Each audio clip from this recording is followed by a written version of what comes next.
just want to check in with a few of you. Is anyone a little bit frightened of making mistakes?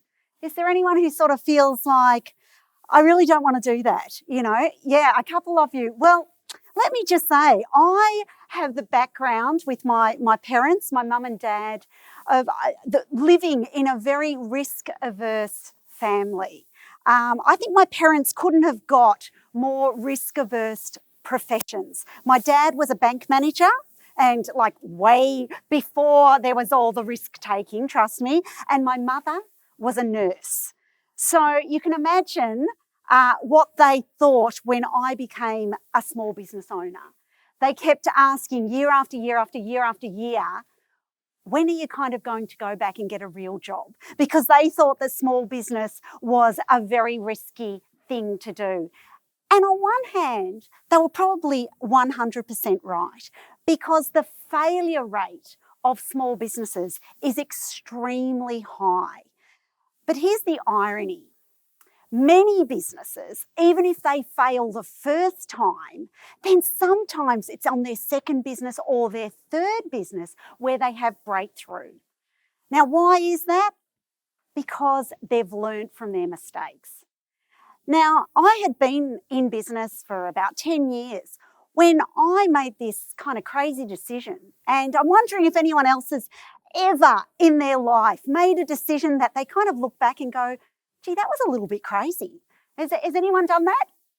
Yeah, good. I'm glad I'm amongst, what shall we say, perhaps risk takers? Well, my crazy decision was to buy a wine shop. Now, yes, I do like wine, but that wasn't really the main reason.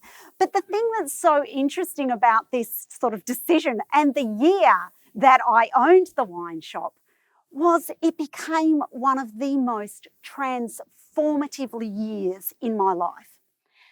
And partly it was because even though I'd been in business, even though I was working with other businesses, telling them how to run their businesses, I was making so many mistakes, like so many mistakes.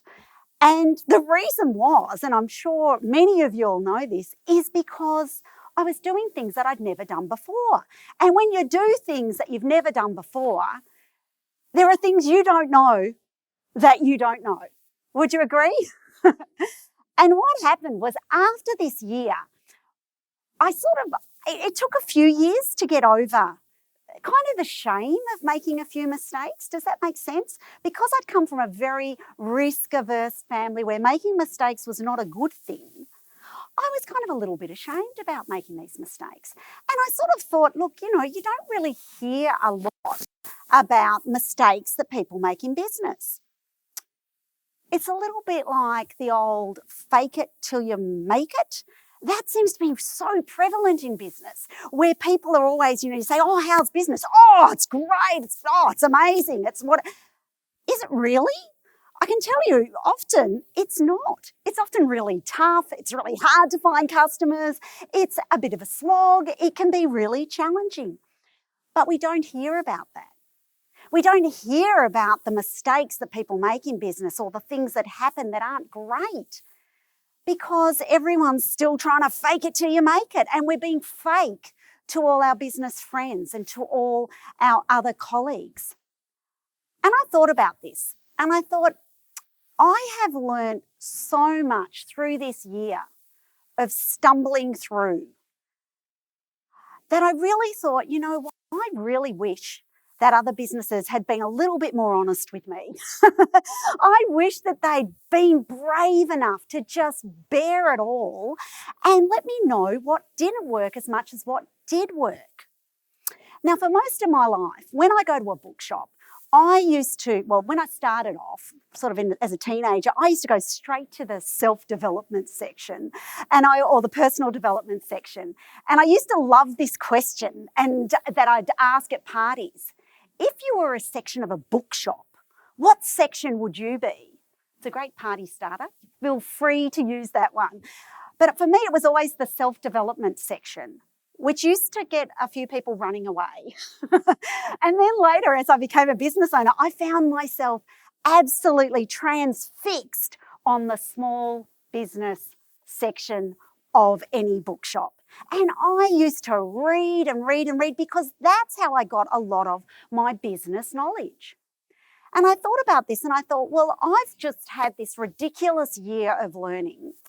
And I was feeling a little bit weird about it. And I thought, no, I'm going to absolutely reframe this. I am going to reframe what it means to make mistakes in business and, in fact, celebrate them, share them, and then even more than that, I thought I'd distill the learnings down into 12 key points and turn it into a small business help book, just like the ones I've been reading in the bookshop over and over, to actually pass on some of that knowledge and make it easier for another business owner or someone who's thinking about running a business so that they can get, if you like, 23 years of experience in a book that can be read in an afternoon so that they don't make my mistakes.